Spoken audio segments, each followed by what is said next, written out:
So year 8, we're going to do the Zipgrade test today. What I'd like you to do is work in pencil. I've given you a pencil, I've given you a rubber as well, just in case you make a mistake. You need to fill in the circle for the answer that you've chosen. If you then choose a different answer, don't put a cross through it. You need to rub it out and then do the correct answer. You've got 30 minutes to answer the 20 questions. Good luck. I teach religious studies and I teach everybody in Key Stage 4, so that's about 400 students, and I needed to find a quick way of doing feedback. I had a look on Twitter and I saw quite a few people who were tweeting about the Zipgrade app. So I had a look at the price, found it was very cheap and thought I'll give it a go then.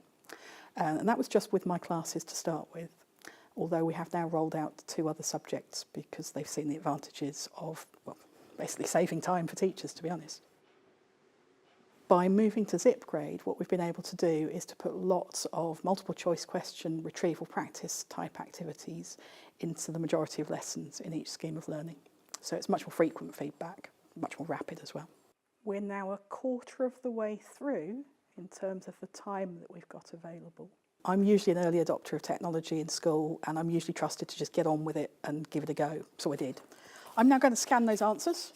It's not going to take me very long at all. It was extremely easy. I didn't buy the subscription to start with because you can have 100 free scans a month. So actually there was no outlay.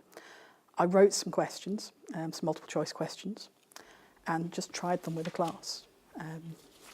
Got my phone out after they'd done it, scanned the whole class, about 30 students, within 2 minutes, and thought, hey, this is good. This can save me a huge amount of time. And it kind of went from there. So you need the app both on your computer and on your phone. You set up the questions. I do that as a Word document. It just means it's more editable later on. You upload the name of your class and the names of the students within it, and it's very, very easy to do that using the Zipgrade on the computer. You then assign a quiz to that class. You do that using the phone. So you would name the quiz, you'd decide how many questions it's going to have, and you would fill in the answers on your phone. You then are good to go. You go back to the computer app. It will then allow you to download a PDF with a personalised sheet for each of the students within your class. So it will put their Zipgrade ID in there for them, so they don't have to do it. Print it out, hand them out to your students, give them the time to then complete that test. As soon as they've done that, collect them in, back into the phone app, and you scan each piece of paper. It's extremely quick. The app then gives you some analysis, does it all for you.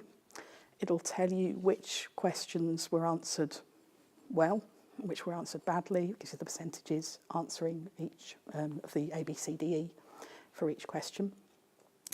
And you can then immediately download a PDF where you've got the scan for the individual child. So with an image of the scan, it marks in green the answers that were correct, in red the answers that were wrong.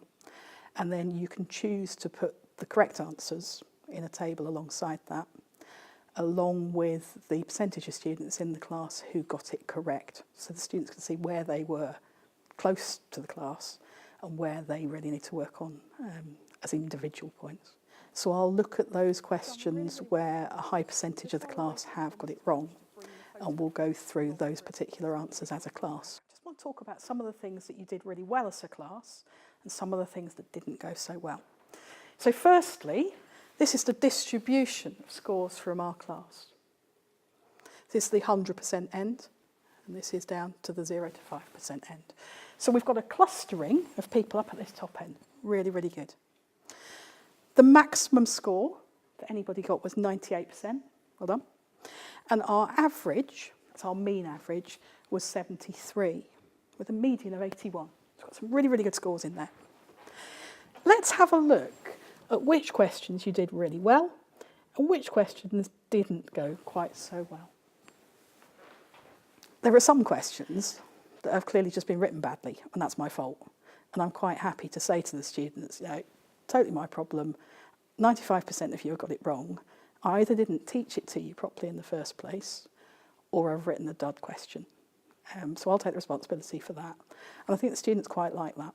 So it looks like I might have made some mistakes, either in the teaching you or in the writing the questions. Could you read that question out for me, please? Yeah. What is the fundamentalist Christian view of the Bible? Okay, so the fundamentalist Christian view of the Bible. The right answer there is D. It is hard to write decent multiple choice questions. There's no doubt about it. And I don't think it's something that a teacher should try and do in isolation. I think they really do need to be working with their department team.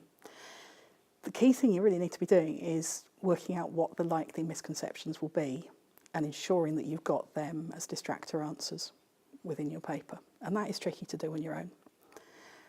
I've done lots of definition type questions. What does omnipotent mean? What does omniscient mean? And so on within the RE. But then also I've looked at longer questions. Which piece of scripture would support this idea best? So a bit of variety within the questions and really ensuring that the likely misconceptions are in there as the distractor answers.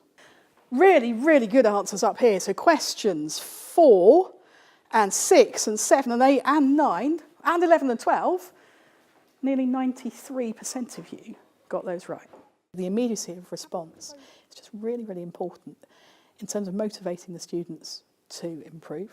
They really want to know what they got immediately, but also in terms of building that progress in to the lessons.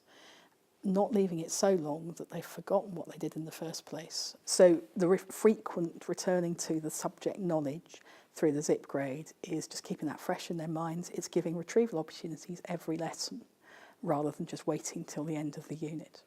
And I think that's helping to reinforce that knowledge, to build it up, for them to be proud that they are retaining the information.